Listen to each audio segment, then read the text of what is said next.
Bienvenue sur Soliditors, le podcast qui décrypte la sécurité Web3.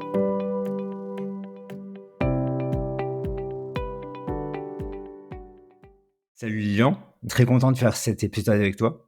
On a eu l'occasion de se rencontrer à Paris dans un premier temps, et puis de revoir plusieurs fois, et j'avais vraiment à cœur de pouvoir échanger avec toi aujourd'hui. Donc pour les auditeurs qui ne te connaîtraient pas encore, est-ce que je peux te présenter?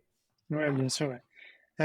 Du coup, Lilian, j'ai 26 ans, j'habite dans le sud de la France et du coup, j'ai un parcours qui vient du Web 2, de la cybersécurité Web 2, où en fait, j'ai fait une école d'ingénieur spécialisée en cybersécurité. Pas une grande école d'ingénieur, mais vraiment, ce que je voulais, c'était spécialisation sur la cybersécurité parce que c'est ce qui m'attirait, c'est ce qui m'attire et m'attirait à l'époque. Une école d'ingénieur assez classique avec 2 ans de spécialisation sur la cybersécurité. Ensuite, j'ai fait 1 an et demi, à peu près 1 an et demi, 2 ans de pentest, donc test de pénétration pour ceux qui savent pas, et en anglais pentest du coup. Ensuite, vraiment une entrée dans la cybersécurité, focus Red Team, donc le côté attaquant, mindset attaquant. Bon, pour moi, c'était top pour commencer. Ensuite, je suis parti dans l'autre côté de la cybersécurité, plutôt le côté Blue Team, le côté défensif du coup. Et j'ai fait 6 mois chez Airbus dans un SOC, un Security Operations Center, où j'étais analyste, réponse à incidents, analyse de cas d'urgence, ce type de choses-là.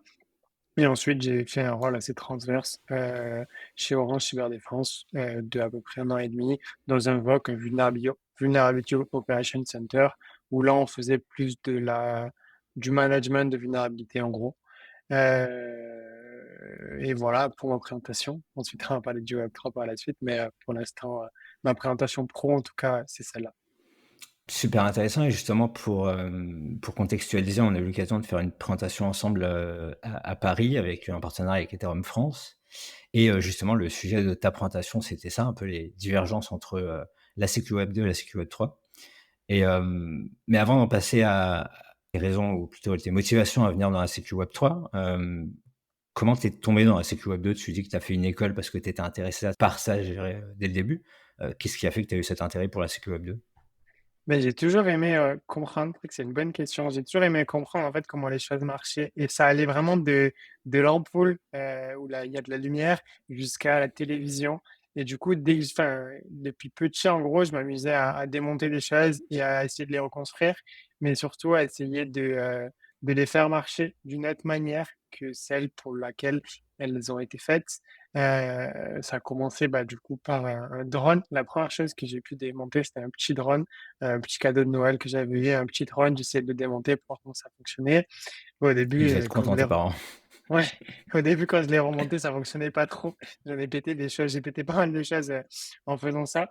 Mais, mais voilà, c'était vraiment ce côté, essayer de toucher à quelque chose, de comprendre comment quelque chose fonctionne, pardon, et après essayer de le faire fonctionner d'une autre manière que celle pour laquelle ça a été designé. Et du coup, j'avais pas ce mindset. En fait, j'avais le choix de choisir entre du développement ou de la cyber à l'école d'ingénieur. Et le dev, ça m'attirait pas beaucoup parce que je voulais pas faire du dev toute ma vie. En gros, ça m'attirait pas pour ce sens-là. Tandis que la cybersécurité, vu que c'était un peu le sujet à la mode, enfin pas trop, mais ça commençait à l'être en tout cas. Donc c'est vraiment pour ça C'était il y a que combien ça de m'a temps? attiré. Il y a 6-7 ans du coup, ouais, Six six sept sept ans, ans. OK.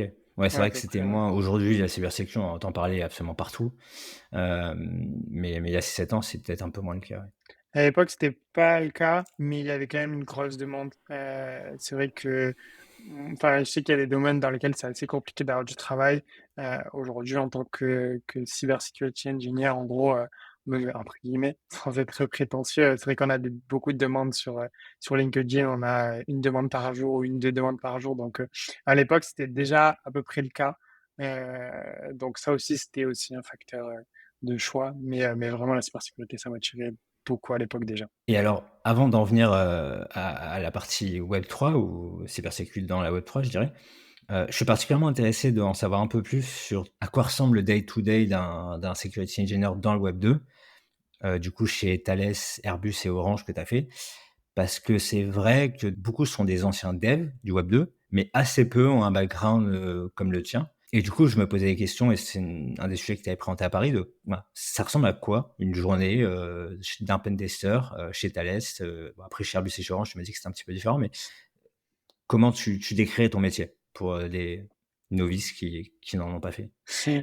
Mais ça ressemblait pas mal en fait à ce qu'on fait aujourd'hui, même avec des grosses différences, mais je veux dire la timeline globale, c'est-à-dire qu'on avait une target, entre guillemets, une target ou plusieurs targets, mais on avait en tout cas une cible qu'on devait aller casser, entre guillemets, euh, où on devait aller chercher des vulnérabilités dessus, et on avait pareil un temps donné pour réaliser ce pentest. Du coup, aujourd'hui, du coup, on est passé sur des contests ou des audits, mais à l'époque, on avait un pentest donné avec une date, enfin une durée donnée, et on devait rendre un rapport à la fin du pentest. Donc, au final, c'était à peu près similaire, mais sinon, dans les globalités, je pense que pareil, il y a aussi des similarités avec ce qui se passe dans le Web3 aujourd'hui, c'est-à-dire qu'aujourd'hui, dans le Web3, beaucoup de news transitent en tout cas par Twitter. Twitter, ça reste la référence, oui. Ça reste la référence, mais à l'époque, c'était à peu près pareil. On avait des personnes, des tweeters de l'époque, des focus web de sécurité, des monstres, comme on en a aujourd'hui dans le Web3, qui tweetaient lorsqu'il y avait des news, il y avait des blogs. Donc, en fait, ça a repris, le Web3 a repris un peu le même modèle où il y a les grosses annonces de hack, Web2, du coup, à l'époque, sur Twitter. Du coup, il fallait se tenir informé, il fallait tester. Dès qu'il y avait un hack, on allait chercher le proof of concept du hack. On essayait de le reproduire si on pouvait, si on avait les moyens en interne. Donc ça, c'était pour le côté recherche et pour le côté de rester à niveau dans la cybersécurité Web 2. Et ensuite, pour le côté pentest, ça reste assez similaire d'un audit de smart contract avec un temps donné, un rapport à produire à la fin. Et, euh, Mais et j'imagine que tes targets, par exemple chez Thales, c'était, u une entité, une composante de Thales. Thales te demandait bien pas sûr, évidemment d'aller, pentester, des ouais. concurrents, des choses comme ça, quoi? Ouais, alors à Thales, du coup, c'était tout en interne. Tout en interne. Orange Cyberdéfense, du coup, Orange Cyberdéfense, c'est une société de conseil et du coup, ça restait, on avait un client, on rendait un service au client. À D'accord. Thales, c'était tout de l'interne, donc on se déplaçait sur. Donc en gros, ouais, c'est vrai que pour expliquer, on avait une cible, pardon. Moi, comme j'étais assez débutant à cette époque, ça restait des cibles assez faciles, entre guillemets, un site web en interne, un serveur en interne ou alors plusieurs serveurs en interne et ça restait dans le web ou dans le serveur, dans le gros serveur qui gère des données. Ça restait ce type de cible-là, mais sinon, ça peut être un pentester qui est aguerri, entre guillemets, il peut se faire envoyer sur un site de prod et il peut, même en anonyme, et se Ah dire, ouais, voilà, en tu te mission, fais quoi. envoyer en anonyme et tu essaies d'auditer, tu essaies de rentrer sur le réseau de l'entreprise, tu essaies d'aller te connecter Tu l'as sur une déjà fait machine ça, de toi? l'entreprise. Ça, En j'ai jamais anonyme, fait. non? J'ai OK. accompagné à l'époque, mon manager, Responsable, moi, mon responsable, ouais, celui qui me coachait un peu à l'époque, mon mentor, on peut dire. Le faire sur un site, c'était assez rigolo parce que du coup, tu te fais un peu passer, t'attends à l'accueil, tu essaies de te connecter à une prise, tu essaies de demander du réseau pour voir comment ils te répondent. Donc, c'est un peu, c'est assez rigolo. Et aussi, il y avait le côté des fois où on était envoyé en équipe, enfin, où ils étaient envoyés en équipe de 2, 3, 4, et il y avait des personnes qui étaient spécialisées en pentest physique. Est-ce que les personnes, surtout à Thales, où il y a des données assez critiques, mais est-ce que les personnes ont bien des badges? Est-ce que je peux pas me glisser derrière une personne comme dans le métro et essayer de passer les portes d'entrée, le portique d'entrée? Enfin, des trucs assez bêtes, mais qui, au final, passent. C'est la même chose pour la sécu Web3 où il y a des gros oublis. À l'époque, c'était à peu près pareil. Il y avait une personne spécialisée pour du pentest physique et des fois, il y avait des équipes du coup qui se rendaient avec plusieurs spécificités dans l'équipe et qui allaient faire un gros audit d'un site complet. Donc voilà à peu près tout ce qui se faisait, en tout cas, moi, ce que j'ai connu. et donc ça, c'était plutôt la ce que tu appelles la red team, enfin ce qui s'appelle Ouais, la red team et après c'était du coup, si je me souviens bien, chez Airbus, tu étais côté blue team? c'est ça. Côté Blue Team, D'accord. du coup, c'est vraiment le côté défensif où tu as le côté Il y a un d'un. équivalent dans le Web3 aujourd'hui de la blue team ou pas? Parce que je vois qu'on fait que, ce qui ressemble à du pentest, on fait pas vraiment de Ouais, ouais, je pense que tu l'as à peu près avec tout ce qui se fait OpenZeppelin. Je pense que eux, ils rentrent OK. bien dans la blue team parce qu'il y a ce côté architecture où tu mets en place des éléments de sécurité. Là, le parallèle avec la 3, du coup, ça serait bah, mettre en place des bonnes bases avec les smart contracts qu'on connaît de OpenZeppelin, toutes les bases de librairies qui sont développées et qui sont censées être sécures. Je pense qu'il y a le même parallèle du coup avec le Web 2 où bah, tu mets en place tes serveurs de manière sécurisée, tu mets en place une identification, tu mets en place un moyen de gérer tes données de manière intègre, tu gères la confidentialité, pardon, ce type de choses-là. Et ensuite, il y a le côté réponse à incident, où là, OpenZeppelin, il répond avec Defender, je crois que ça s'appelle. Et Ouais, tu as ouais, de les mémoire, bots, ouais. ouais, Defender et Fortage, je crois que ça s'appelle, où du coup, là, c'est de la réponse à incident. Et là, c'est aussi la Blue Team, du coup, c'est un peu les experts à Miami qui vont aller enquêter sur sur un ordi ou sur un serveur qui a été infecté et qui vont essayer de remonter la piste, donc un peu comme le font les experts à Miami, pour voir bah, qui est l'auteur du crime entre guillemets, Exact, comment ouais. ça s'est passé OK. et collecter des preuves et surtout éviter que ça se reproduise parce que dans la cybersécurité, contrairement aux experts Miami, c'est même si tu retrouves le coupable, c'est très dur de le mettre devant un juge, hein, même, enfin, c'est le but final, mais d'éviter que ça se reproduise, que lui recommence à faire ce crime-là. Mais du coup, dans la cybersécurité, c'est très dur parce que c'est des personnes au fin fond du monde Ouais, et qui en et qui général sont savent bien se impossibles à cacher, quoi. choper, quoi. Ouais. Enfin, la plupart du temps, c'est impossible Quand d'aller c'est pas choper dans un une autre personne. pays ou dans un autre continent, ouais, j'imagine. Exactement. OK, et alors superbe parcours en web 2, tu es à l'AS Airbus Orange, tu te fais harceler quotidiennement par des recruteurs, qui te vendent, monts et merveilles. Comment tu en arrives à switcher dans le web 3, ce Far West que c'est aujourd'hui, et avec tous les, doutes, je dirais qu'on Hem, peut avoir, en tout cas au moment de switcher? du coup, j'ai découvert la crypto ou l'écosystème crypto, via l'investissement. Je pense qu'on est pas mal à avoir, eu un premier pas ou en tout cas fait un premier pas dans la crypto via de l'investissement. Et j'ai découvert du coup, en école d'ingé où j'avais déjà des amis à moi, même si eux comprenaient pas trop ce qu'ils faisaient, mais minaient du bitcoin. C'était vers les 2015-2016. Ça faisait un chauffage à la maison, c'était cool. Mais en gros, j'ai découvert le bitcoin vers 2015-2016. J'avais des amis à moi du coup qui m'avaient parlé un peu de bitcoin et puis je croyais pas trop et j'ai commencé à creuser un peu. Donc la première J'ai fois que tu en as entendu parler, c'était quoi? 2015-2016? Ouais, Ah ouais, 2015-2016, ouais. tu Même étais avant, tu je étais sais early. pas, mais minimum, enfin, maximum 2015-2016, ouais, où j'avais déjà des collègues à moi qui minaient du Bitcoin chez eux, même si ça, ils comprenaient pas trop comment ils faisaient, mais en tout cas, ils le faisaient. Et du coup, ouais, j'ai commencé, on va dire, vers mi-2017, à commencer à investir. Et du coup, j'ai continué bah, mes petits investissements jusqu'à, on va dire, fin 2019. Et ensuite, je pense que le gros step que j'ai fait, c'était début Covid, où j'ai essayé de comprendre comment ça se passait, comprendre un peu ce qui se passait derrière mes investissements, derrière mon argent, comprendre comment ça fonctionnait, surtout Ethereum, du coup. Et à l'époque, je faisais beaucoup, beaucoup. J'ai toujours été la personne qui travaille pas mal le soir en rentrant chez lui, de l'école, etc. Et je faisais pas mal des bug bounty, du coup, Web 2 et des CTF Web 2, des captures de flag ou des challenges Web 2.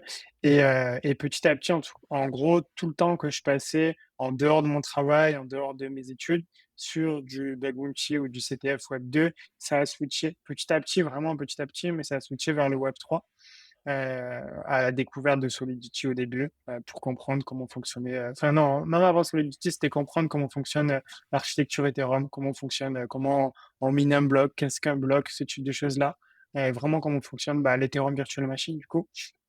Ensuite Solidity et comme j'aimais pas mal la finance, que j'étais assez bon en maths, bah, les smart contracts au final c'était un peu logique. Et voilà. Donc Et ta avec les première recherche de bugs, je vais le formuler comme ça, dans le web 3, c'était quoi? 2020, dans ces eaux-là? Heu, non, je pense il y a 1 an et demi. Il y a 1 an et demi, j'ai commencé à vouloir comprendre un peu plus. Jusqu'à il y a 1 an et demi, c'était de l'investissement et il y a 1 an et demi, j'ai commencé à essayer de comprendre, bah, du coup, comment fonctionnait Ethereum, Solidity et j'ai vite switché sur les CTF Ethernet de OpenZeppelin. C'était les premiers trucs que j'ai fait dans la sécu web 3, je pense. OK, et donc là, tu étais encore, à Orange, ouais. en mode amateur, on va dire, parce Ouais, ouais, que ouais, tu étais toujours dans le web 2, à temps plein pour ton travail. exact. Quel a été le déclic de dire: «OK, bah, je vais quitter mon job et je vais, passer full time, bah, en indep», du coup, parce qu'on l'a peut-être pas précisé, mais tu es aujourd'hui, Ouais. indépendant, bug bounty hunter, et auditeur, dans le web 3. Comment tu as eu ce switch? Qu'est-ce qui a fait le déclic? Je j'ai pas eu vraiment de switch, mais petit à petit, c'était une évidence pour moi que, bah, mon boulot c'est vrai, bon, je vais peut-être un peu clasher, mais enfin, en tout cas, ce que je faisais à Orange Cyberdéfense, c'était beaucoup de marketing. On avait des gros clients, qui faisaient de la cybersécurité pour dire qu'ils font de la cybersécurité. C'était beaucoup de données, c'était beaucoup de chiffres, de graphiques qui montrent que tu as trouvé enfin, c'était pas très, sexy C'est-à-dire que et tu faisais moins la partie pentest et tu étais plus, ouais, je sais pas, à faire des c'était slides, pas je trop grossis un peu, ouais. mais OK. Ouais, tu grossis un peu, mais t'es pas loin, la vérité. C'était être contenter le client pour qu'il rapporte des beaux chiffres au CEO de l'entreprise, en disant que, bon, voilà, on fait de la cybersécurité. C'était beaucoup ça et malheureusement, c'est beaucoup ça. C'est pour ça qu'il y a beaucoup de hacks encore. Donc c'était pas très glamour, très sexy. Du coup, j'avais envie de quitter mon boulot depuis quelque temps et tout le temps que je passais, à faire des CTF et des contests en Web3, au final, je me suis dit: «Bah, go, je me lance, j'ai pas grand chose à perdre, j'ai de l'argent de côté, j'ai confiance en moi surtout».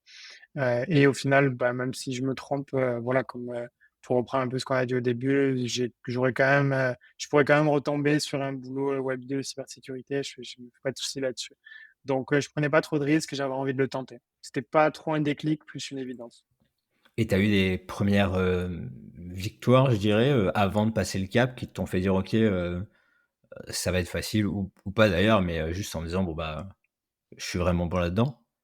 Non, non, j'ai pas eu besoin de ça, j'étais vraiment déterminé et j'avais vraiment confiance en moi que ça marcherait et j'ai toujours confiance en moi que ça va marcher donc non, j'ai pas eu besoin de ça.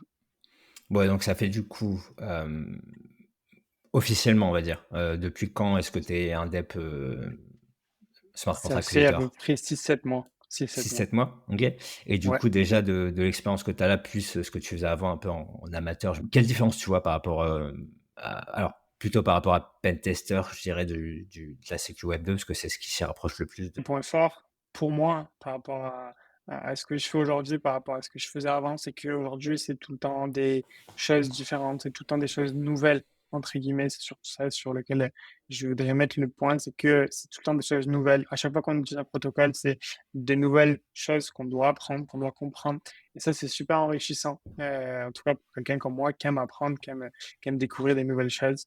Du coup, je me plais beaucoup plus, dans ma vie d'auditeur Web3 parce que, bah, du coup, à chaque fois qu'on a un nouveau contest, toutes les 2 3 semaines, on apprend de nouvelles choses, on découvre de nouvelles choses et on a cette remise en question de se dire: «Bah, je repars de zéro sur un nouvel audit, j'essaie de le comprendre, d'essayer de chercher des vulnes». Donc ça, c'est super, attrayant, on va dire et Il y a moins et ce côté, apprentissage de nouvelles techno, dans le web 2? ouais, ouais, c'est beaucoup le problème enfin, l'un des problèmes du web 2, c'est que, en tout cas dans les grosses entreprises qui sont là depuis, quelques années, je pense, c'est que, elles ont mis en place des choses qui marchaient et j'espère que le Web3 va pas tomber dans ça, mais elles avaient des choses qui marchaient, hem, bah, il y a 10 15 ans. Je vais prendre la grosse caricature de l'armée et de l'industrie, où c'est des choses qui tournent depuis, voilà, 10 15 20 ans, voire 50 ans pour les premières centrales électriques, enfin les gros trucs, les premiers navires, etc. Et c'est souvent des trucs qui marchaient et après on a découvert qu'il y avait des vulnérabilités ou alors qu'il y avait des meilleures manières de faire, mais on n'a pas voulu casser ce qui fonctionnait déjà Ah parce ouais. que ça fonctionnait déjà et que bah, les personnes avaient appris à travailler avec. Et du coup, d'un point de vue vraiment cybersécurité, bah, on a mis en place en gros une sécurité en oignon, si je peux appeler comme ça, mais j'ai un truc pourri au milieu, vraiment un truc qui tourne depuis 10 15 20 ans et autour de ce truc pourri, bah, j'ai un truc moins pourri qui est sorti 2 3 années après que, le noyau central est sorti. Puis encore au-dessus, j'ai un truc qui est sorti 5 ans après. Puis encore au-dessus, j'ai un truc qui est sorti 10 ans après et on a, une sécurité du coup par couche de sécurité qui sont moins pires les unes après les autres ou mieux les unes après les autres Mais du coup, tout ça pour dire que, au final, en cybersécurité, quand on gratte un peu, c'est des vieux trucs qui tournent depuis beaucoup d'années et qui sont entourés par des nouveaux trucs qui tournent depuis, plus ou moins beaucoup d'années. Donc les vulnérabilités sont quand on en trouve, c'est très grave et il y a des gros il y a encore des choses qui sont aberrantes, dans le monde dans lequel, en tout cas, j'étais il y a quelques mois, qui devraient pas être faits et qui sont cachés avec des caches-misères. Donc, quand tu vois ça une fois, c'est rigolo. Quand tu vois ça deux, trois fois, c'est moins rigolo. Mais au bout d'un moment, tu en as marre et tu te dis, c'est pas possible de voir ça en 2023, en 2024. Et t'en parles et tu te retrouves face à un mur ou des gens qui soit te disent que ce qui est vrai, hein, que la cybersécurité aujourd'hui, ça ne fait pas gagner d'argent, ça évite d'en perdre. Mais du coup, c'est dur d'aller voir une personne qui fait gagner de l'argent à l'entreprise et qui lui dit que bah, par rapport à la cybersécurité qui ne fait pas gagner d'argent, elle va devoir changer toute sa manière de faire et peut-être arrêter de faire gagner de l'argent à l'entreprise. Du coup, d'une part, c'est dur et d'autre part, c'est pas accepté. Euh, et du coup, de Cette lui faire. personne dont tu parles en général, c'est quoi? C'est le ciseau, par Ouais, exemple, ce type de profil non, de poste-là? non, ciseaux, c'est des personnes qui, quand même, sont focus sécurité. C'est vraiment enfin, ce qui rapporte de l'argent à l'entreprise, la partie produit et la partie développement, D'accord, où OK. eux, ils ont leur manière de faire depuis, bon, je fais une grosse caricature, hein, tout ne marche pas comme ça, mais je parle vraiment, comme je l'ai dit, de ce que j'ai pu voir de gros clients ou alors de l'armée ou de l'industrie. Où c'est des manières de faire qui sont là depuis des années et c'est dur d'aller les voir et de leur dire bah, d'un point de vue cybersécurité, ce que tu fais, c'est pourri, donc il faut tout changer. Soit tu te retrouves face à un mur, soit les personnes bah, escaladent à leur patron et leur patron dit bah, écoute, toi, tu fais pas gagner d'argent, donc tu es bien rigolo avec la cybersécurité, mais tant qu'on n'a pas de problème, tu vas rester dans ton coin, en gros, avec ton budget. Et c'est pour ça qu'il y a ce mème assez famous sur LinkedIn qui dit bon là, on est en parlant, on peut pas le montrer, mais en gros, qui dit que le budget cybersécurité alloué à une Ouais, j'ai vu entreprise passer. explose Une fois qu'il y lorsqu'il y a a il y a eu il un y a un hack, ouais. hack. Ouais, donc, et Tu pas de c'est budget vraiment avant réel, hein. et tu te fais hack et d'un seul coup, on débloque tous les budgets, quoi. Ouais. Exactement. Et du coup, ça ressemble à quoi ton day to day depuis, 6-7 mois maintenant que tu es passé, full time dessus, dans le Web3? Ce que j'essaie de faire aujourd'hui, c'est de passer à peu près 4-5 jours par semaine à faire un contest, à faire un audit. Bah, parce que c'est ce que j'aime faire, c'est ce que j'aime faire tous les jours, à trouver des vulnérabilités, etc. J'essaie de garder un jour, un jour pour découvrir des nouvelles choses parce que bah, il y a plein de choses nouvelles qui se mettent en place. En ce moment, je suis beaucoup sur bah, apprendre Rust parce que bah, les blockchains qui tournent avec Rust, ça se fait pas mal. Donc, j'essaie de faire 4-5 jours euh, audit, un jour où j'apprends un nouveau truc, donc toute la journée, je ne calcule pas mes audits et un jour où je me repose ou alors un jour où j'ai un anglais. Je crois que tu es comme ça aussi, mais enfin, toi, je sais pas si tu utilises Pomodoro d'ailleurs, toi. Heu, j'ai tenté, j'ai un peu ouais, ça dépend, j'essaye de faire des sessions d'1 heure et puis de faire des pauses, donc c'est pas un vrai Ouais, pomodoro, ouais, mais moi j'essaye aussi, je suis plutôt de la même. faire, ouais, faire 1 heure et puis je me prends une pause de X minutes, peu importe, je calcule pas trop, mais Je suis à peu près pareil, mais du coup, pendant cette heure-là, c'est vrai que quand on audite un smart contract, on doit essayer d'être vraiment focus sur ce qu'on fait. Et bah, c'est quand on recherche une vulnérabilité ou quand on cherche un truc similaire, que ce soit sur SoloJit ou même sur Internet en globalité, on tombe souvent sur des liens qui nous redirigent vers plein de liens, etc. Du coup, alors là où je veux en Solodit, venir, c'est que tu peux préciser? SoloJit, c'est une base de données en gros de vulnérabilités qui ont été je sais pas si tu l'expliqueras mieux que moi d'ailleurs, mais une base de données de vulnérabilité de tout horizon qui ont déjà été trouvées sur du code qui tourne. Une espèce d'archive énorme avec, Ouais, ouais, toutes les vulnérabilités identifiées dans votre OK. ouais, une bonne définition. Et du coup, quand tu tombes sur ça, tu es redirigé vers un lien, vers plusieurs liens, ou alors via des mails, etc. Et du coup, moi, ce que j'essaie de faire, c'est d'avoir un onglet en favori, to read, je l'ai appelé. Et du coup, bah, je me garde un jour dans la semaine où dès que je trouve quelque chose pendant mon edit, pour pas quitter cet instant focus, on va dire focus sur mon smart contract, dès que j'ai un truc intéressant qui va me faire quitter mon focus, je l'ajoute dans cet onglet to read et j'essaie de me garder voilà, une demi-journée ou 1 heure, 2 heures pour lire tout ce que j'ai à lire en fin de semaine, le dimanche souvent. Donc voilà à peu près ma routine de semaine, on va dire. Et comment tu choisis tes Euh, contests? De mémoire, tu es principalement donc, il y a plusieurs plateformes de contests aujourd'hui, les 3 principales étant, Codearena, Sherlock et Codehawks un peu plus récemment et Hat, faut que je les cite d'ailleurs. De et mémoire, tu es un Cantina. peu plus sur, et Cantina, beaucoup plus récent effectivement. Hem, Tu es pas mal focus sur Sherlock, je crois.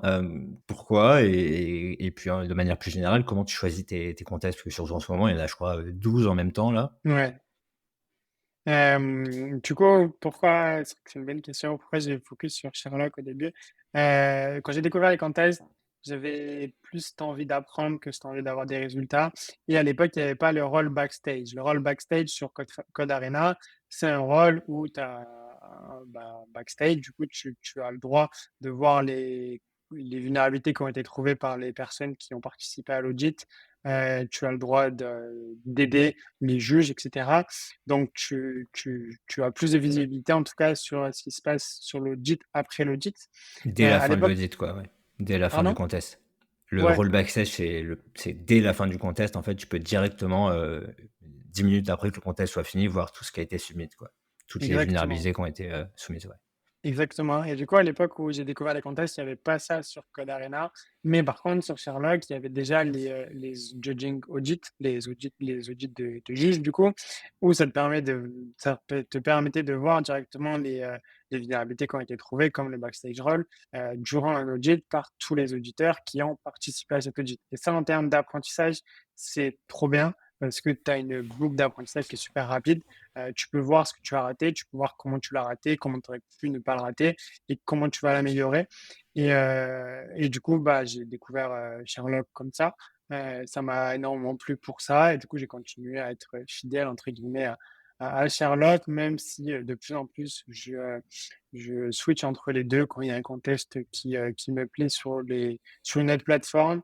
Et du coup, pour répondre à la deuxième question, comment je choisis mes contests?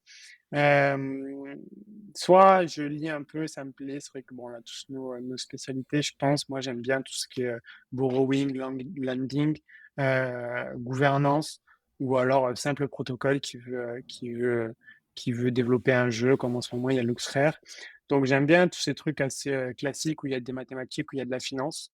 Je suis pas trop layer 2, je suis pas trop bridge pour l'instant en tout cas. Donc je le choisis par rapport à mes préférences et j'essaie aussi de le choisir par rapport à la concurrence.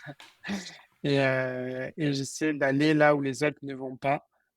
J'essaie aussi d'aller là où il y a des protocoles qui sont compliqués, parce que moi j'aime bien passer du temps sur la partie understanding, sur la partie compréhension du code. Donc voilà, j'ai plusieurs critères et après Et comment tu juges de l'attractivité d'un contest? Parce que plusieurs fois aussi, je m'étais fait un peu cette réflexion en me disant: «Tiens, celui-là, il y aura peut-être moins de monde» et puis en fait, je me retrouve vachement surpris par c'est le nombre de findings à la fin. Alors, je vais me gourer pas mal là-dessus, mais je me dis: «Est-ce que tu as une technique? Est-ce que tu y vas au feeling?» Comment tu juges de l'attractivité d'un contest et de la potentielle compétition dessus?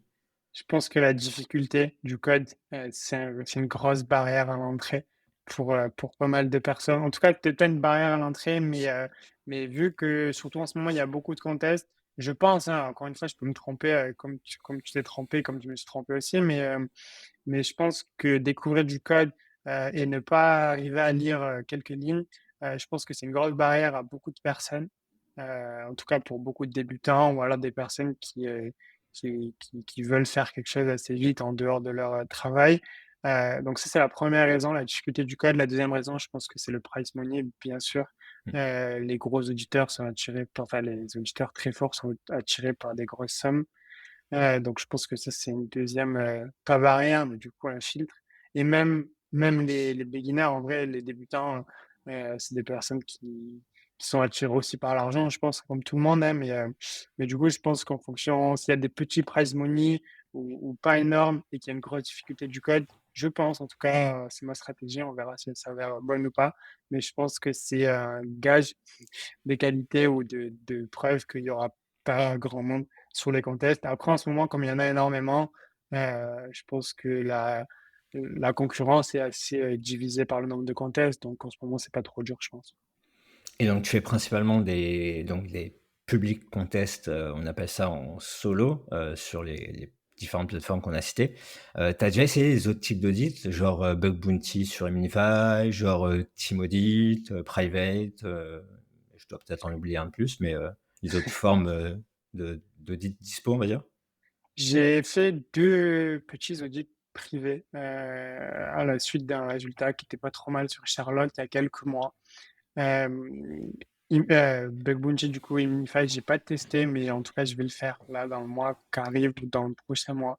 C'est sûr que je vais tester parce que faut que je me libère du temps. Je pense qu'il faut tout essayer et il faut voir ce qui nous plaît en audit, donc je vais essayer de le faire et du coup je me suis rabattu sur les contests parce que je pense que c'est ce qui fait progresser le plus, et je suis toujours en phase d'apprentissage. J'ai toujours besoin d'apprendre plus, jusqu'à ce que j'ai un objectif en tout cas pour les 6 prochains mois de top 30, on va dire, Sherlock et enfin top 30 Sherlock, ça serait bien. Une fois que je serai là, je pense que je ferai plus D'être de 30e, tu veux dire, dans le leaderboard général de ouais, Sherlock, pas sur un contest, ouais. quoi? OK. Ouais, Ouais. ouais, ouais, non, non, pas sur le contest. Top dog, c'est un de mes objectifs. Et une fois que je serai là, je pense que je pourrais reprendre les audits privés parce que je suis pas assez confiant, on va dire, pour faire des audits privés pour l'instant. Une fois que j'aurai des résultats et que j'aurai plus de confiance, là, je pourrais continuer, ouais. Et ça m'intéresse, justement que tu es toujours en phase d'apprentissage. Hem, tu dirais que tu es parti, de quel, stade en venant avec ton background Web 2 dans le Web 3? C'est-à-dire que pour toi, tu étais un pur beginner et ça te servait à rien ce que tu as fait avant? Ou est-ce que tu te dis: «OK, j'ai quand même un background qui était solide et je pars avec un avantage, non négligeable par rapport à quelqu'un qui aurait été, soit juste dev, soit, j'en parle même pas, ni dev ni cybersécu Web 2, quoi?» Ouais, Comment tu jauges, l'avantage que ça t'a apporté ta carrière? c'est une bonne question. Je pense que sans m'en rendre compte, j'arrivais quand même avec un bagage, un peu plus avantageux qu'une personne qui a rien fait. Après, par rapport à une personne qui a été dev pendant des années, je pense que c'est 2 vues différentes et c'est 2 points forts différents, qui vont amener à des forces différentes, je pense, sur des contests. Donc je pense par rapport à un développeur, il y a pas trop d'avantages, mais il y a quand même, Tu cette, penses qu'un développeur, pour préciser, tu penses qu'un développeur a un meilleur bagage, technique, un développeur par exemple Solidity forcément, a plus d'avantages et va peut-être progresser plus vite ou performer plus vite que, quelqu'un qui aurait un background cybersécu Web 2?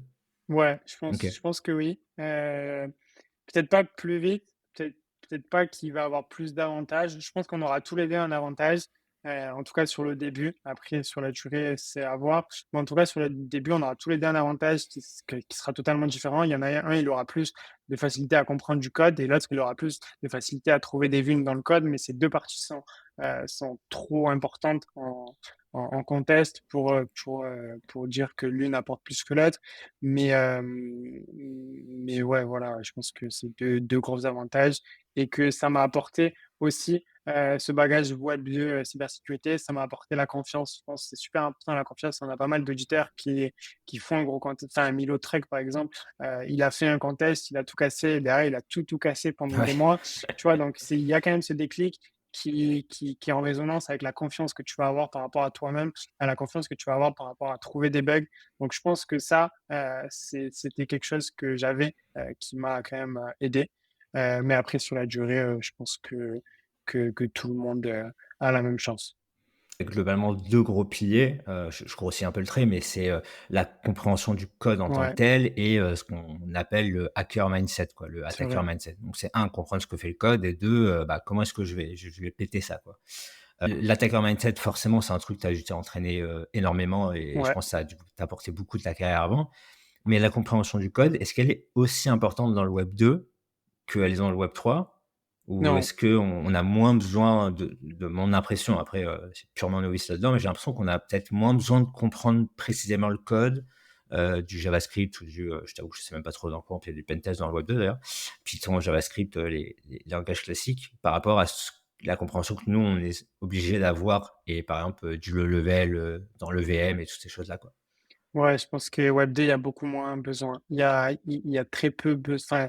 En Web 2, du coup, comme tu l'as dit, hein, c'est dur de citer toutes les technos.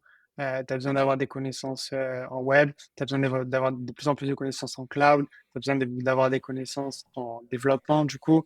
Donc, tu as besoin d'avoir beaucoup de petites connaissances dans pas beaucoup, enfin, non, pardon, le contraire. Tu as besoin d'avoir des petites connaissances dans pas beaucoup d'endroits. Et pourquoi je dis ça? Parce que en Web 2, du coup, une fois que tu trouves quelque chose en Web 2, le but, c'est de trouver vraiment un trou de souris. Tu trouves un trou de souris, pour faire le parallèle, tu trouves un trou de souris, tu essaies de passer par ce trou de souris et derrière, tu vas trouver des plus gros trous de souris ou alors d'autres trous de souris. Et le but, c'est de se faufiler à travers ces trous de souris pour arriver à un but final où tu es root, où tu es administrateur sur ta machine et tu peux tout faire, tu peux tout copier, tu peux tout supprimer, etc. C'est ça le but final d'un pentest en Web 2. Et du coup, même si tu connais pas forcément la techno, vu que c'est un monde, entre guillemets, qui a des dizaines d'années, des vingtaines d'années de background derrière lui, il y a beaucoup de choses sur Internet, beaucoup plus, en tout cas, sur l'audit, tu vois, c'est ce dont on a parlé tout à l'heure, l'archive de toutes les vulnes. Ça, il y en a en x10, x100 pour le Web 2 cybersécu. En tout cas, il y a des frameworks aujourd'hui qui aident à trouver des vulnérabilités. Il y a plein de choses, il y a des outils en veux-tu, en voilà, pour la cybersécurité. Donc, même si tu n'as pas énormément de connaissances dans un domaine, c'est pas grave. Il suffit juste que tu comprennes ce que c'est, comment ça peut t'aider dans ton pen test et derrière, bah, aller chercher des vulnes similaires sur Internet ou alors des chemins d'accès similaires sur Internet. Du coup, il y a beaucoup moins besoin d'avoir cette connaissance, cette compréhension de ce que tu fais, euh, de ce que tu fais pour du pentest Web 2. Et même, je pourrais aller plus loin que ça. Au contraire, des fois, ne pas savoir ce que tu fais. Bon, c'est vrai que je vais expliquer pourquoi je dis ça, mais je donne des cours à des élèves de cybersécurité. Du coup, c'est la seule partie pro que j'ai gardée. Je donne des cours à des élèves. Bon, c'est pas gros hein, dans ma vie, mais c'est quelques jours par-ci, par-là. Et ce que je leur dis souvent, c'est que le but premier, lorsque tu fais quelque chose, pentest, du coup, c'est d'aller générer une erreur quelque part. Donc, même si tu fais n'importe quoi, tu vas tout tester en Web 2 et dès que tu trouves une erreur, là, tu te dis, bah, ça fonctionne pas de la bonne manière et là, tu as trouvé ton trou de souris et Une tu vas espèce essayer de de creuser. fuzzing, immense, Exactement, ouais, exactement, tu c'est ça, ouais. balances, des spaghettis sur le mur, je crois et tu vois ce qui colle un peu, C'est ça, cette analogie, quoi. exactement, ouais. OK. Ouais, ouais, c'est un bon parallèle. Du coup, pour répondre à la question, il y a beaucoup moins besoin de comprendre pas ce que tu fais, mais de comprendre comment ça fonctionne.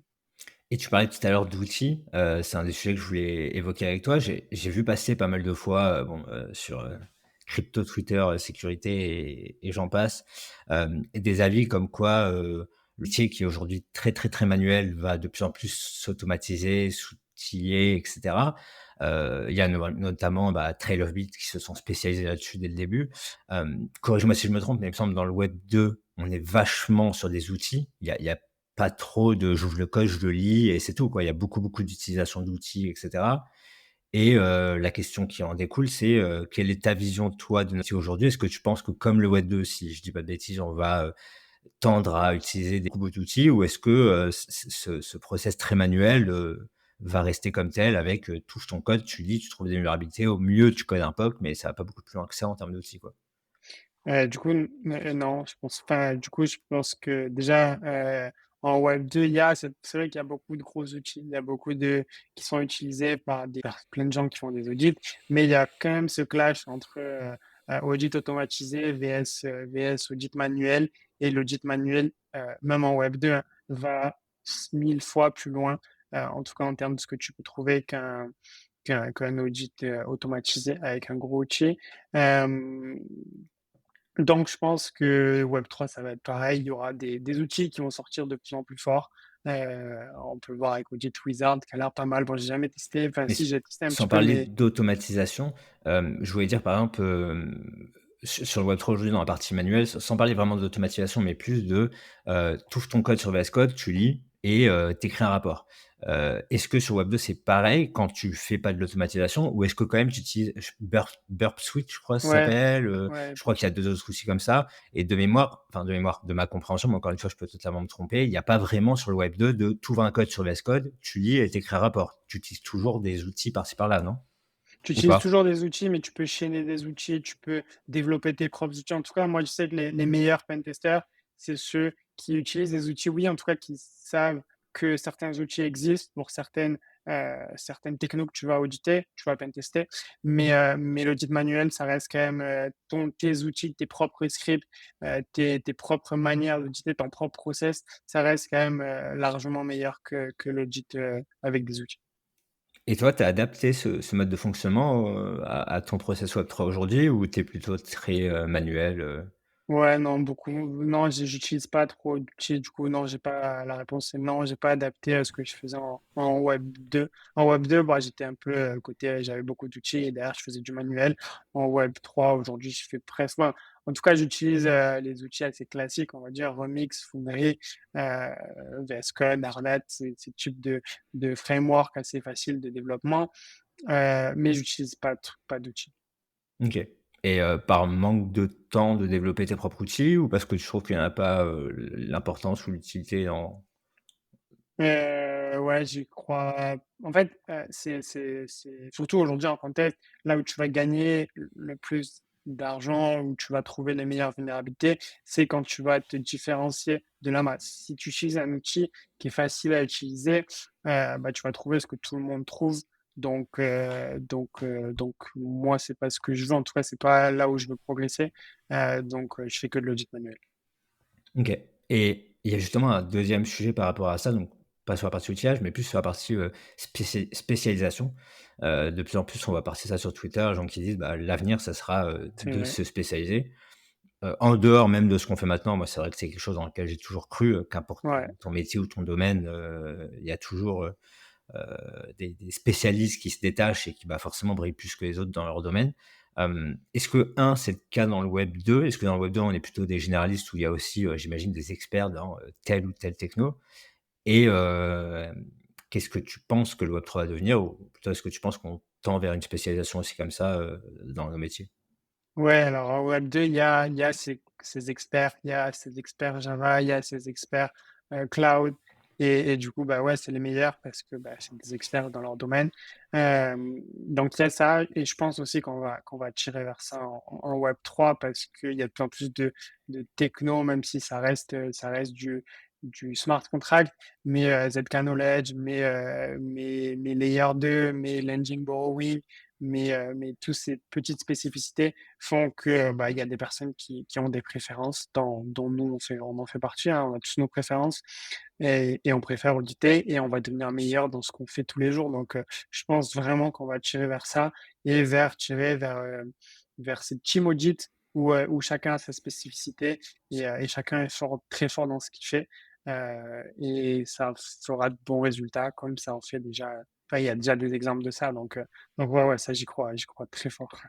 C'est vrai que le team audit, c'est, la le sujet du moment, tout le monde en Mmh, parle et pour avoir testé récemment, c'est vraiment, vraiment ouais, sympa, quoi. Ça te sort un peu de, même si ça fait pas c'est une des forces du métier, je trouve, d'être tout seul, toi, devant ton code, à te casser la tête et je pense qu'on aime tous cette partie-là, mais le côté le faire en équipe, c'est vraiment sympa de pouvoir, balancer tes idées les uns aux autres et puis, rapidement, plutôt que de passer 1 heure à essayer de dev un POC, tu en as un qui se dit: «Non, mais ça va pas marcher» ouais. et c'est vrai que c'est un truc vraiment cool et ouais, pour avoir essayé, je fais partie de ceux qui pensent que ça va être l'avenir, quoi. Rares sont, les solo auditeurs qui vont réussir à casser la baraque continuellement, contre, des gens qui se mettent en team et qui certes divisent un peu les gains, mais vont réunir leurs forces, quoi. Dans le web Et 2, au-delà de c'est ça, aussi, si je peux rajouter, c'est que, c'est même sans parler de vulnérabilité, si tu pars à la phase d'avant, du coup, la compréhension, c'est vrai que, bah, sans le faire exprès, on a tous notre compréhension du code, et sans le faire exprès, on s'enfonce tous dans cette compréhension du code, et ça, c'est un de mes défauts d'ailleurs, enfin, un de mes défauts dans l'audit, c'est que, tu restes dans ta tête dans le guidon, et tu comprends ce que tu veux comprendre et ce que tu as compris juste avant, ça va t'emmener vers là où ce que tu vas comprendre, du code que tu es en train d'auditer, et faire du team audit justement, et on va le mettre en place, on va essayer de le mettre en place en tout cas sur le Discord, que tu es en train de développer et qu'on est en train de développer. C'est, faire le même audit sans être en team, faire le même audit et ne pas partager les findings, mais en tout cas essayer de faire je sais que quelque chose qui marche, c'est essayer de faire un appel et que chacun à 3-4, hein, après il faut pas que ce soit trop, mais à 3-4, chacun explique ce qu'il a compris du code et ça t'emmène, vers des perceptions du code que tu pensais pas du tout que ça existait et du coup, derrière pour trouver des vulnérabilités, ça va être beaucoup plus facile parce que tu as cette, créativité en plus que tu avais pas juste avant parce que tu avais pas compris le code dans la manière que la personne avec qui tu es en train de parler l'avait comprise donc même sans faire des teams jusqu'au bout, des demi-teams en tout cas pour la première phase de l'audit, je pense que c'est un gros plus et en tout cas, on va essayer de le mettre en place. Ouais, c'est ce fameux mental model Ouais, qu'on doit développer du protocole du système qui pour ma part est particulièrement difficile quand tu commences au début. Déjà comprendre ce que le code dit, puis après, essayer de crafter tout ça dans ta tête, en imaginant ce système qui est, complexe avec des interactions à gauche, à droite, ouais, c'est particulier donc je vois pourquoi, ça peut être d'autant plus intéressant de le faire en team et de pouvoir se ouais, partager ça et accélérer ouais, cette création du mental model quoi, cette phase de compréhension et pouvoir passer plus de temps sur, bah, comme Milo Truck, l'appelle, la phase d'idéation, quoi, où OK, je vois à quoi ressemble le système, maintenant je vais voir où est-ce que je peux poke à gauche, à droite, quoi, un peu comme tu disais tout à l'heure dans le web 2. Tu tapes partout, tu fais un peu de fuzzing de partout et puis tu vois ce qui casse, quoi, ou ce qui, c'est ça. faiblit un peu, quoi. Ouais, Et dans le web 2 aussi, il y a des teams, c'est des choses qui se font ou ouais, un peu moins. C'est vrai que ça pour le coup, ouais, ça se fait beaucoup pour les CTS, les captures the flag, du coup ça des ouais? challenges. OK. Ça se fait beaucoup, comme les Web3, je pense. Mais alors, pour les pentests, j'en ai jamais vu. J'ai toujours vu autant il y a une mise en commun, en tout cas des résultats à la fin, mais un pentest en team, à part pour des CTF ou des gros challenges, c'est vrai que je l'ai pas trop vu perso. Je pense que ça doit exister, hein, mais je l'ai jamais trop vu. Parce que, par exemple, chez Thales, quand tu faisais du pentest, tu étais quoi? Tout seul, toi, avec ta Ouais, target dans ton coin ou vous étiez pas en peut team, on était plusieurs, on va dire, avec notre target, 2-3, 2-3 auditeurs. Mais c'était pas du team audit. C'était vraiment on est tous ensemble. Dès qu'on trouve quelque chose, on va aller au bout. En tout cas, tu vois, bah, à la différence du team audit, c'est pas tu as une idée, tu vas la donner. Enfin, moi, en tout cas, ce que je faisais, c'était, tu as une idée, tu la creuses, tu vas au bout, tu développes ton POC et après tu en parles. Tu vois? Donc c'est totalement différent de ce qu'on peut voir en team audit, en tout cas, sur des contests où tu envoies tes idées, parce que bah, ça peut être une bonne idée. Là, c'était vraiment t'aller au bout. En tout cas, moi, comme je l'ai connu, c'était j'allais au bout et ensuite je mettais en commun ce que je disais. OK. Et tu disais tout à l'heure qu'un de tes objectifs, c'est de top 30 dans Sherlock. Hem, t'essayer au bug bounty, sauvage, je dirais, sur Immunify, par exemple et à plus moyen long terme, tu vises quoi? Tu aimerais rejoindre une firme derrière? Tu aimerais, faire du contest, comme, je sais pas, c'est Michel l'a fait pendant 1 an et demi à tout casser? Tu quoi plus tard? Moi, j'adore ce que je fais en ce moment, mais je pense que, bah, du coup, pour reprendre ce qu'on disait à peu près, juste avant, tu me dis que ça fait beaucoup plus progresser en tout cas beaucoup plus vite, même si au niveau des rewards, c'est divisé, comme tu l'as dit.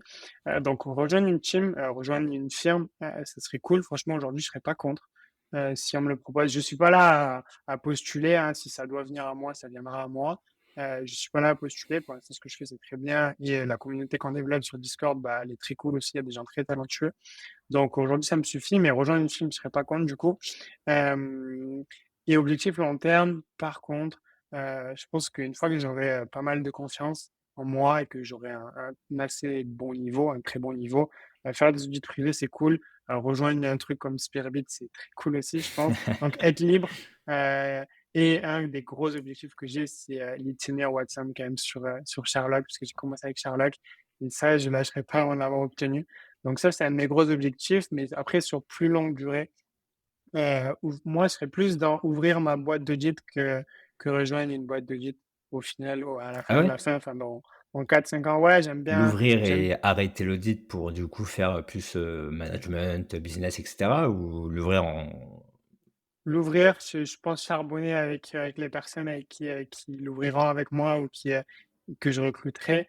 Et ensuite, ouais, sur des années après, partir sur ouais, plus du management, plus de la gouvernance, moins technique, bah, en restant quand même, j'adore les techniques, hein, mais rester, enfin, avoir plus ce rôle management, CEO, diriger ta boîte, ouais, je pense que c'est un truc qui me plaît sur du long terme quand même, hein, 4-5, 6 ans. Et sur les firmes que tu aimerais rejoindre, il y en a une qui te fait rêver plus qu'une autre? Pas plus que ça. Bon, les Open Zeppelin, j'aimerais bien voir ce que ça donne de l'intérieur, le niveau, etc. Mais après, sinon, non, j'ai pas de nom de ça. Ou rejoindre un protocole. Rejoindre un protocole, ça me plairait bien. Ça aussi, rejoindre l'équipe sécurité d'un protocole qui est mature en sécu, en tout cas, quand une équipe sécurité. J'ai eu, début 2023, bon, du coup, j'étais pas très bon, mais, je me défendais quand même un petit peu, en tout cas, niveau connaissance. Et en tout cas, j'ai réussi à faire tout le process d'entretien avec Zscaler, Oh! qui s'appelait pas enfin, qui était Matter Labs à l'époque, hein.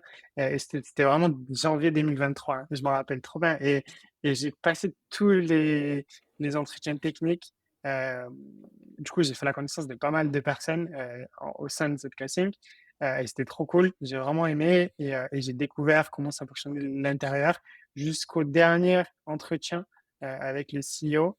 Et, euh, et ensuite, j'ai fait quelques missions avec eux. Enfin, j'étais un peu en interne avec eux, voir comment ça se passait, etc. Et au final, ça s'est pas fait parce qu'ils n'avaient pas besoin de moi. Enfin, au final, ils avaient peut-être pas besoin de moi, mais ils allaient sous enfin, leur excuse, entre guillemets. C'était que ils allaient sur du mainnet et du coup, ils avaient besoin vraiment d'experts sécu qui avaient déjà beaucoup de connaissances. Et moi, bah, j'étais vraiment junior à l'époque. Donc, je l'ai compris, mais rejoindre du coup un protocole qui est mature en sécu comme Zcassing l'est, ça me plairait aussi, je pense. Et ça ressemble à quoi le quotidien d'un auditeur du coup, mais en interne, in-house? Tu fais quoi? Tu accompagnes, chaque jour, tu accompagnes les devs quand les devs pour s'assurer globalement qu'ils fassent pas ils introduisent pas de bugs avant même, enfin pendant Ouais, la phase de développement quoi? ouais, ouais, c'est un peu général. Il y a beaucoup de casquettes, je pense, mais moi, ce que j'ai vu, c'est ouais, t'accompagnes pas mal les devs. Surtout bah, à l'époque, c'était vraiment, ils buildaient beaucoup parce que bah, leur objectif c'était mainnet.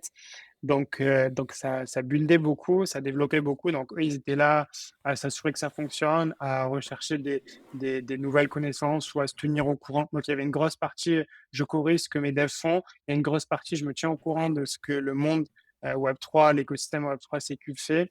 Et il y a aussi une partie où bah, j'organise des audits privés, j'organise des contests, j'organise des bug bounties sur Unify. Et enfin, du coup, il y avait ces deux casquettes-là et en plus une autre petite casquette parce que bah, l'équipe sécu n'était pas très grande quand même à l'époque. C'était bah, général, hein, comment je gère mes clés de sécurité, comment je, je forme les équipes pour pas qu'elles se fassent ficher, ce type de choses-là. Donc, il y avait aussi de la sécurité Web 2 générale au sein de ZK50.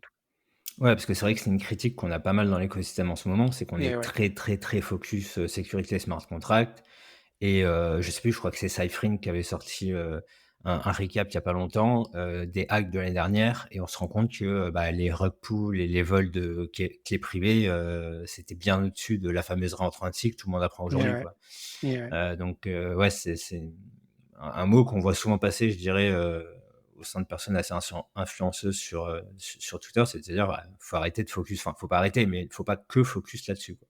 Ouais, bah ouais, ça reste vrai pour Web 2, Web 3, Web 0, ça reste vrai partout. L'élément le plus faible, cybersécurité de n'importe quel système, ce sera toujours L'humain, l'humain.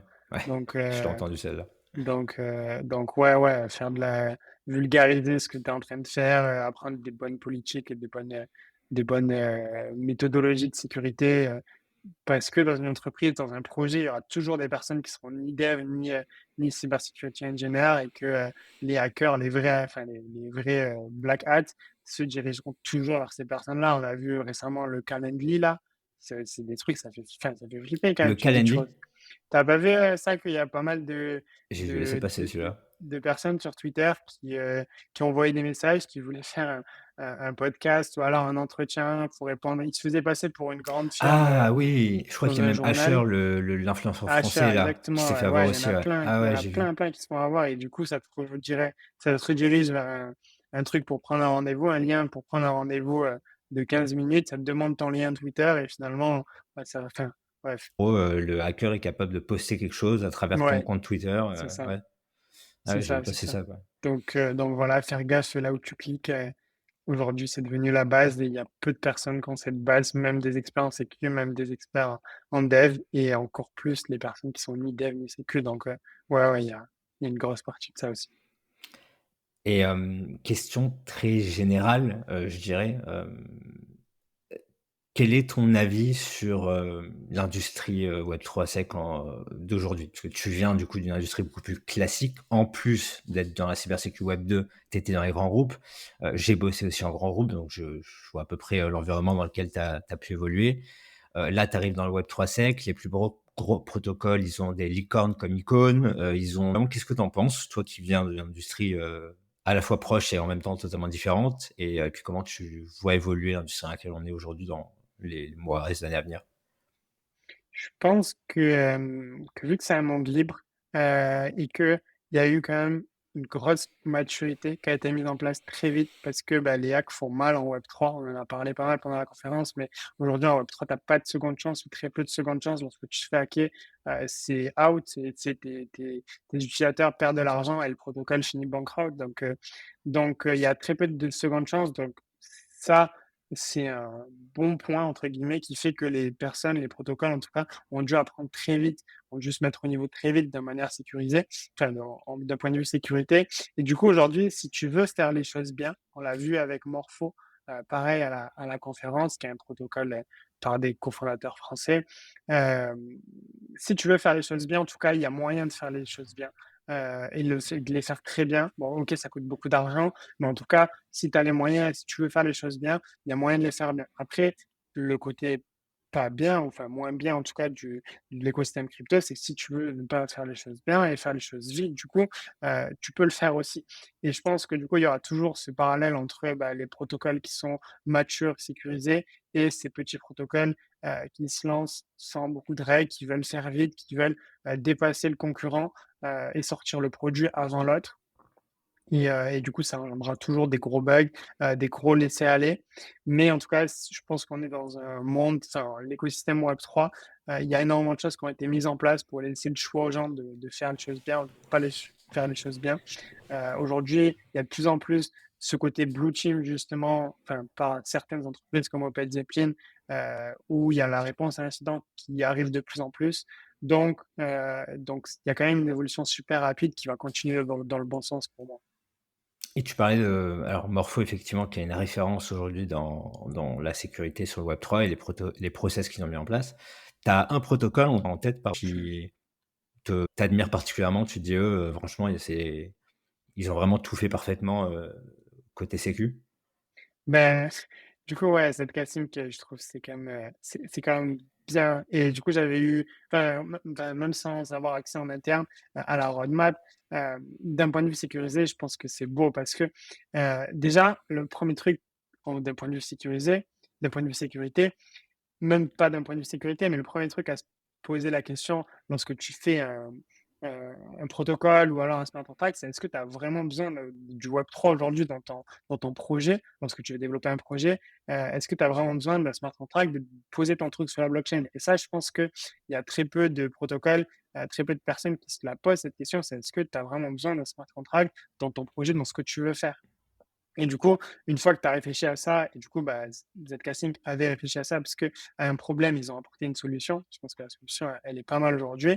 À partir de ça, tu vas, construire ta roadmap sécurité en mettant, en mettant en premier lieu la sécurité et non pas la décentralisation comme beaucoup de protocoles font cette erreur, où tu vas, bah, commencer à mettre des grosses restrictions en centralisant à fond, bah, d'une part, qui va miner les nœuds sur ton réseau, qui va avoir les accès admin sur tes smart contracts, et cetera. Et petit à petit, tu évolues, petit à petit, tu mets de plus en plus de layers de sécurité, de couches de sécurité sur ton protocole. Et une fois que tout ça, c'est bon, que tu es arrivé au maximum de centralisation et de sécurité sur ton protocole, là, tu penses à la décentralisation et là, tu commandes bah, à mettre un token, à accorder les droits à la gouvernance, etc. Mais vraiment dans le sens où je pense à la sécurité en premier, même si je suis dans le Web3, où je pourrais faire l'erreur de penser à la décentralisation en premier, et ensuite je pense à la décentralisation et à accorder des droits à mes utilisateurs, bien sûr en passant par la case contest, audit privé et Bug Bounty tout au long de ma roadmap. Donc ouais, Zcasting, j'avais vraiment aimé et ça m'a appris des trucs que je savais pas par rapport à la roadmap. Ouais, Zcasting, c'est une belle référence aussi. J'avais Ouais, Morpho en tête, mais c'est vrai que Zcasting, ils ont fait fort plusieurs contests plus récemment. Tu l'as fait d'ailleurs? non, Le je l'ai pas contest fait. à Je l'ai pas fait, 1,1 explique. million, qui était, si je dis pas de bêtises, le contest avec le plus gros Ouais, prize money qu'il y a jamais eu sur les plateformes de disques, quoi. Donc ouais, ça a fait pas mal de bruit et c'était un peu la conclusion finale. Enfin, la conclusion, faut surtout pas que je dise ça parce que justement, il y a pas de conclusion dans un process de sécurité, mais ouais, c'était un peu un step de plus qui prouve qu'ils vont dans la bonne direction et évidemment, par-dessus, ils ont un programme de bug bounty, ils ont, ouais. j'imagine en interne des security engineers qui bossent dessus OK. Et dans la suite des questions, tes préférés, parmi tous les audits que tu as fait ces 6 8 derniers mois, est-ce qu'il y en a un qui te sort en tête où tu te dis, «C'était vraiment un protocole qui était sympa à auditer celui-là»? Hem j'aime bien, du coup, j'aime de plus en plus les comme on en a parlé un petit peu, mais les codes base compliqués ou au début. J'aime vraiment, moi, cette phase. C'est vrai que, bah, du coup, c'est pas une phase que j'avais en Web 2, mais j'aime vraiment beaucoup cette phase où tu pars de zéro et petit à petit, tu comprends, et tu apprends comment fonctionne le protocole. Donc c'est pour ça que j'aime bien me retrouver face à un protocole que je ne comprends pas du tout parce que je sais que je vais avoir ces instants, motivation, on va dire, où là, je comprends, ah ouais, putain, ça sert à faire ça, ah ouais, ça, en fait, ça, je l'avais pas compris, mais ça sert à faire ça. Donc, j'aime les code base compliqués et une que j'ai fait récemment, c'était Panoptic sur Code Ah Arena, ouais, elle où, était ouais, elle piquait celle-là. ouais, Niveau maths, elle piquait c'était celle-là. pas celle-ci au début et du coup, j'ai bien aimé ça. J'ai bien aimé cette phase d'apprentissage et au final, au bout de quelques jours, au bout de, ouais, je sais pas, 4 5 jours, je comprenais vraiment trop bien là, comment ça fonctionnait. Je récitais par cœur. Enfin, je pouvais, tu sais, il y a pas mal d'auditeurs qui disent que tu as vraiment compris un protocole quand tu arrives à l'expliquer de manière assez facile, tu arrives à Et quand on vulgariser au rêve la final le nuit contenu du et ouais. protocole. Ouais, voilà, donc j'étais vraiment arrivé à cette phase-là, donc ça, j'ai vraiment bien aimé. Ouais, parce qu'en termes de nombre de lignes de code, c'était pas si énorme que ça, C'est je crois. ça, C'était 1000, quelque exactement, chose c'est comme vrai. ça, par là. Mais par contre, la complexité de ces lignes de code était, Ouais, ouais, était importante. c'est vrai. On a dans la communauté et puis j'imagine parmi les auditeurs, à venir de ce podcast, pas mal de débutants. Imagine un profil, alors prenons ton profil, donc qui vient de la sécurité web 2 et qui aimerait passer par là et puis pourquoi pas, d'autres types de profils un peu plus dev, voire même, sans background technique. Tu leur donnerais quoi comme conseil s'ils voulaient, se lancer et dans quelques mois, comme toi, devenir indépendant en audit de smart contract? Je pense que, aujourd'hui, on a la chance d'avoir plein de plateformes, différentes, plein de manières de faire différentes, en tout cas de pouvoir devenir indépendant ou de se suffire, heu, de manière différente, en tout cas, que ce soit Bug Bounty sur des, trucs live qui sont pas live, contest, private audit, chief audit. Donc je pense que la priorité, c'est de trouver ce qui nous plaît le plus. Donc faire, tester, faire beaucoup, tester des choses différentes, que ça soit, bah, dans la manière de faire, donc ce que je viens de dire, mais aussi sur le process de faire. Aujourd'hui, il y a pas mal de débats sur, est-ce que je lis la doc en premier, est-ce que je lis pas la doc du tout? Il y en a même qui suppriment tous les commentaires des développeurs. Donc, enfin, pareil pour les checklists aussi, il y a des personnes qui aiment les checklists, il y a des personnes qui n'aiment pas. Donc, je pense faire, tester plein de choses, trouver ce qui nous plaît, trouver ce qui fonctionne plus ou moins, ou ce qu'on pense qui va fonctionner. Parce que souvent, ce qui nous plaît, c'est ce qui fonctionne plus ou moins aussi, parce que bah, plus on aime faire quelque chose, plus on va devenir bon dans cette chose.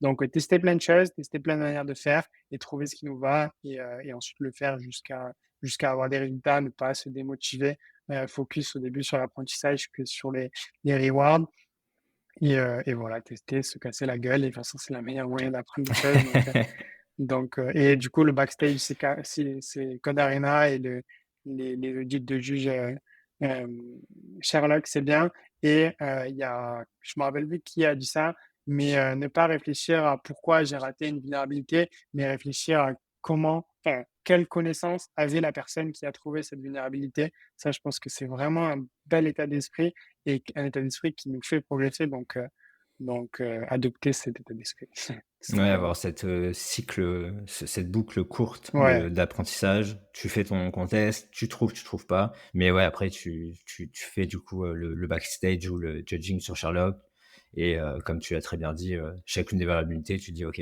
comment est-ce que je peux, ne pas la rater la prochaine fois? Quelle connaissance me manque-t-il pour, Ouais, c'était, Jacob Brandt qui a dit ça, je crois. ouais, Comment, ouais, quelle je connaissance me manque-t-il, pour que je ne loupe pas, ce bug la prochaine une fois que deuxième je fais un fois. audit similaire, quoi? OK, bah, Lilian, c'était un plaisir de t'avoir aujourd'hui et de discuter avec toi, d'en apprendre beaucoup plus sur la sécu web 2, pour le coup, qui est un monde, si proche et si mystérieux pour moi et j'imagine pour pas mal d'entre nous qui ne l'ont pas vécu. Donc merci beaucoup pour ton partage et puis, et bah, écoute, je te dis à très bientôt. En tout cas, à Bruxelles, on se verra, c'est sûr?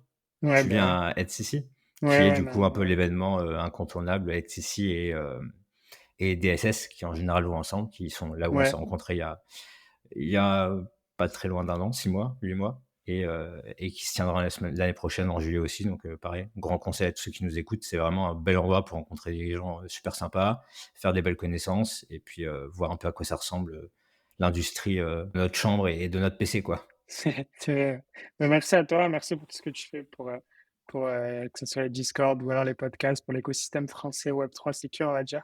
Merci beaucoup et c'était un plaisir. Allez